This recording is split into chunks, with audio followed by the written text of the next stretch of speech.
Baik, Assalamualaikum warahmatullahi wabarakatuh. Selamat pagi, siang, sore, atau malam. Kami dari kelompok 5 mengucapkan terima kasih kepada Bu Deviana selaku dosen dan juga teman-teman yang nantinya akan melihat serta memerhatikan video kami dari kelompok 5.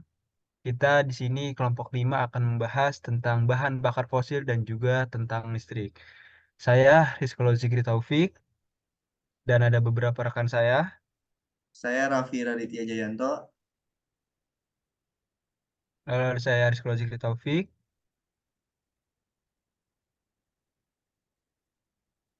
Lalu ada Hilmi Abdul Aziz. Ada juga Muhammad Nabil, ada Magdis, Imanda Fahri, Adi Setio, dan juga ada Muhammad Tariq Aufar.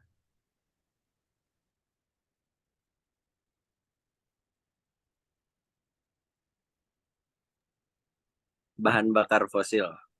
Bahan bakar fosil merupakan campuran senyawa yang terbuat dari fosil sisa-sisa tumbuhan dan hewan dari jutaan tahun lalu.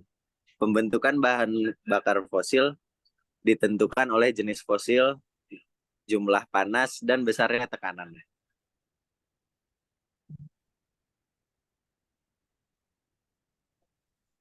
Sejarah dan perkembangan bahan bakar fosil. Bahan bakar fosil terbentuk dari jutaan tahun yang lalu, ketika sisa hewan dan tumbuhan yang kaya karbon dikompresi dan dipanaskan jauh di bawah tanah. Di bawah panas dan tekanan yang luar biasa, sebagian dari sisa ini diubah menjadi batu bara atau gas alam, bergantung pada kombinasi bahan organik yang ada, berapa lama terkubur, dan kondisi tekanan.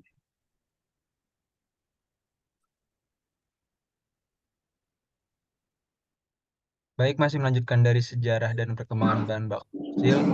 Pada tahun 20-an, batu bara secara bertahap mulai mengganti kayu sebagai sumber bahan bakar utama.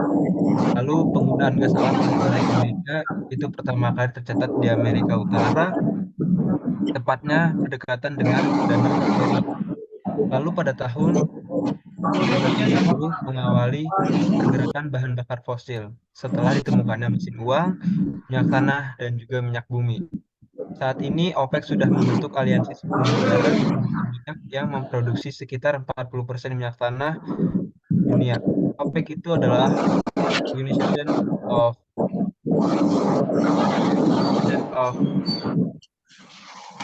Pokoknya itu OPEC itu adalah sebuah organisasi yang terdiri dari 10 negara yang memproduksi minyak mentah.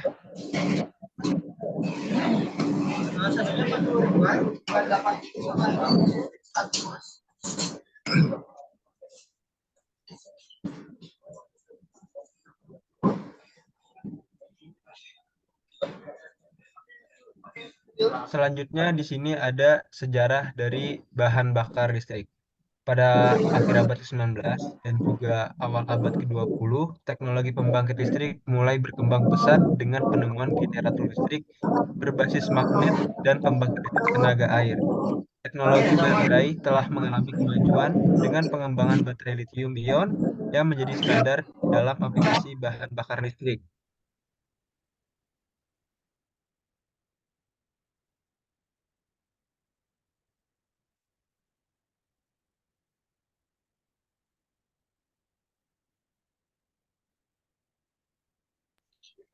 Selanjutnya yaitu manfaat bahan bakar fosil.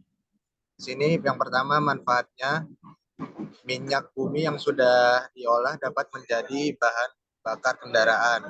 Dan yang kedua ada batu bara dapat dimanfaatkan sebagai pembangkit listrik.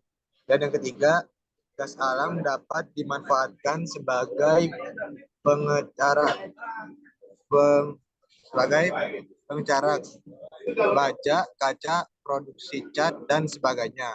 Yang keempat ada bahan bakar fosil seperti minyak bumi, gas alam, dan batu bara merupakan sumber energi yang stabil dan dapat diandalkan.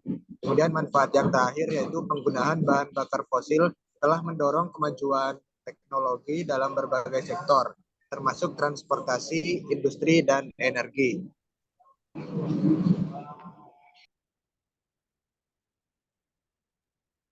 Untuk manfaat bahan bakar listrik, yang pertama menghemat biaya bahan bakar itu sangat benar sekali karena bahan bakar kendaraan listrik sekarang lagi naik daun, terus dari apa namanya konsumsi biayanya lebih sedikit gitu yang keluar. Yang kedua mengurangi emisi karbon ya sangat jelas karena BBM itu lebih membuat karbon lebih banyak. Yang ketiga konsumsi energi lebih efisien. Yang keempat mengurangi polusi udara. Yang terakhir turut memberikan kontribusi untuk menurunkan penggunaan bahan bakar fosil.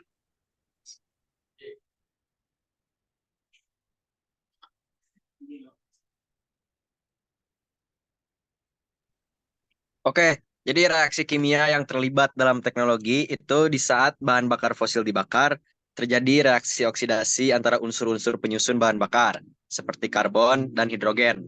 Dengan oksigen dari udara, dalam molekul-molekul ini, karbon berada dalam keadaan sangat reduksi selama reaksi pembakaran.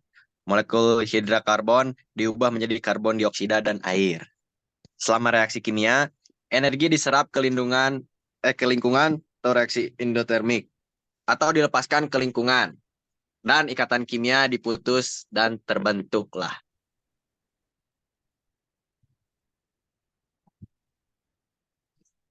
Berikutnya ini adalah salah satu teknologi bahan bakar listrik, merupakan baterai. Nah, baterai itu memiliki beberapa jenis.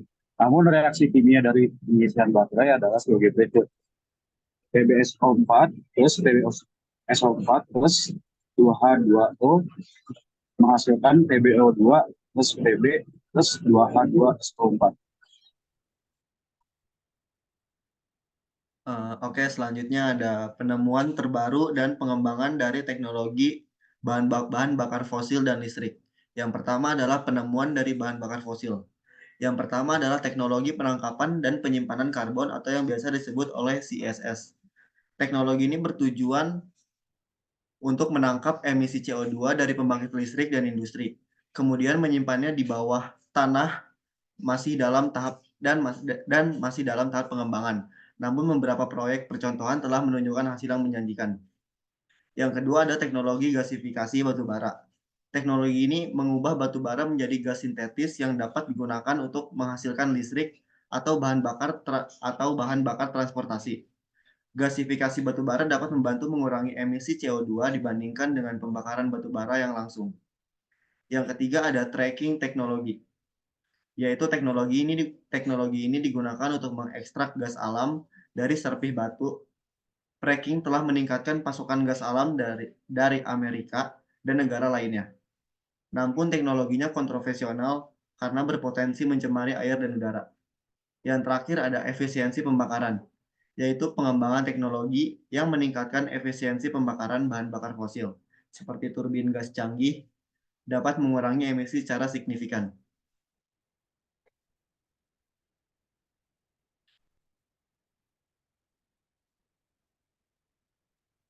Ya, selanjutnya ada penemuan dan pengembangan teknologi dari listrik ya, dari bahan listrik.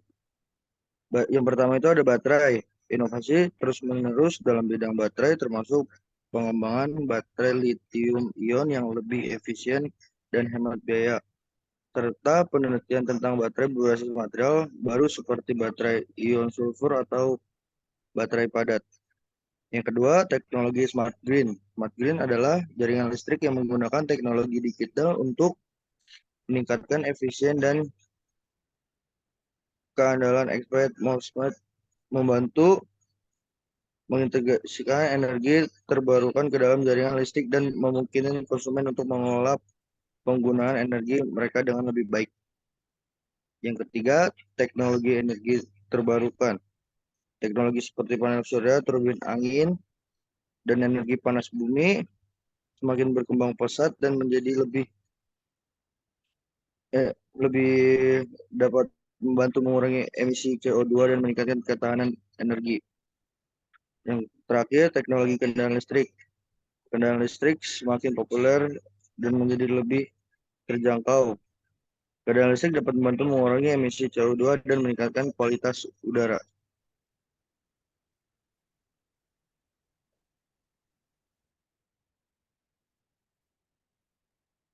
Baik, sebelumnya kami dari kelompok 5 meminta maaf atas ketidaknyamanannya, atas kekurangan-kekurangan yang telah terjadi. Kami mengucapkan terima kasih kepada teman-teman yang telah menyaksikan video singkat kami tentang bahan bakar fosil dan juga bahan bakar listrik. Jika dari Bu Deviana dan juga teman-teman ada pertanyaan, bisa langsung ditanyakan di forum LMS dan juga jangan lupa untuk membuat resume. Kami dari kelompok 5 izin mundur diri. Wassalamualaikum warahmatullahi wabarakatuh. Selamat pagi, siang, sore, atau malam.